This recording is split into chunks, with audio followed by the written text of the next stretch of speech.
నమస్కారం. Welcome to our YouTube channel అనగనగా ఓ కథ. మంచి కథలు వినడానికి మా ఛానల్ని తప్పకుండా సబ్స్క్రైబ్ చేయండి. అలాగే మీ ఫ్రెండ్స్ అండ్ ఫ్యామిలీకి షేర్ చేయండి. ఇవాల్టి మన చందమామ కథ పేరు రాజ్యార్హుడు. పూర్వం రత్నగిరి రాజుకు లేక కవల పిల్లలు కలిగారు. రాజువారికి అజయసింహుడు, విజయసింహుడు అని పేర్లు పెట్టి ఎంతో గారాబంగా పెంచాడు. రాజు తన కొడుకులకు తగిన గురువులను ఏర్పాటు చేసి రాచవిద్యలన్నీ శ్రద్ధగా నేర్పించాడు. అన్ని విద్యలలోనూ ఇద్దరూ సమానమైన ప్రావీణ్యం ప్రదర్శించారు. వాళ్లకు యుక్త వయసు వస్తున్న కొద్దీ రాజుకు ఒక సమస్య పట్టుకున్నది. తన తరువాత వారిలో ఎవరు రాజు కావాలి? అదే ప్రశ్న ఆయన గురువులను అడిగి చూశాడు. మహారాజా, అజయ విజయులలో మాకు ఏమాత్రమూ తేడా కనిపించలేదు. ఇద్దరూ అన్ని విద్యలలోనూ తూచినట్టు సమానంగా ఉన్నారు అన్నారు గురువులు.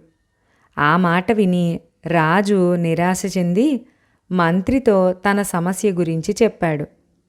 మహారాజా, అజయ విజయుల పట్ల మీకు సమానమైన ప్రేమ ఉండటం చేతనే మీకు ఈ సమస్య ఏర్పడింది.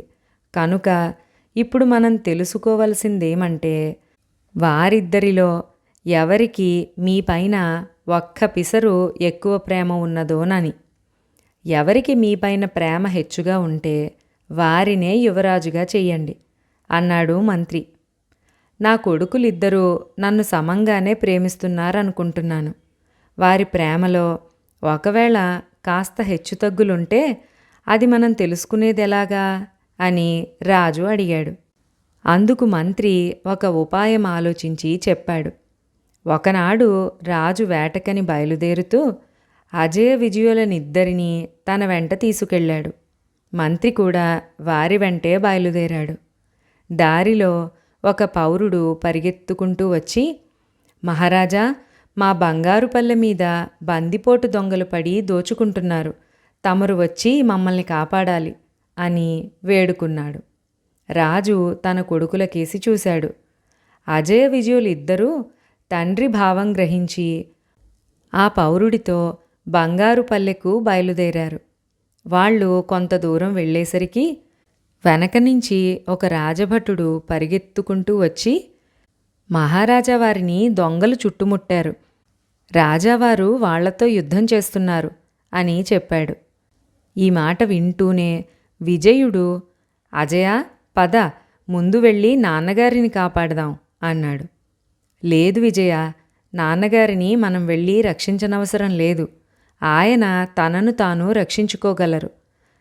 బంగారుపల్లె ప్రజలు తమను తాము రక్షించుకోలేనివారు అన్నాడు అజయుడు. అయినా విజయుడికి మనస్సు నిలవలేదు. తండ్రిని దొంగల నుంచి కాపాడాలి అనిపించింది. అతను తండ్రి ఉన్న చోటికి అతి వేగంగా తిరిగి వచ్చి రాజు, మంత్రి ఒకచోట కూర్చుని కబుర్లు చెప్పుకుంటూ ఉండటం చూశాడు. అజయుడు కూడా బంగారుపల్లెకు వెళ్ళి అక్కడ బందిపోటుల బెడద ఏమీ లేదని తెలుసుకున్నాడు. చూశారా మహారాజా, విజయుడికే మీపైన హెచ్చు ప్రేమ. అతనినే యువరాజును చెయ్యండి అన్నాడు మంత్రి రాజుతో. లేదు మంత్రి, అజయుడికి నా మీద తక్కువ ప్రేమ లేదు, పైగా హెచ్చు విశ్వాసం ఉన్నది. దానికి తోడు వాడికి ప్రజల పట్ల ఆదరణ ఉన్నది. వాడే రాజ్యానికి అర్హుడు అన్నాడు రాజు. ఈ చిన్ని కథ రాజయ్యేవాడికి ఉండాల్సిన లక్షణాలను చెప్పకనే చెప్పింది. మరొక మంచి కథలో మళ్ళీ కలుసుకుందాం. అంతవరకు సెలవు.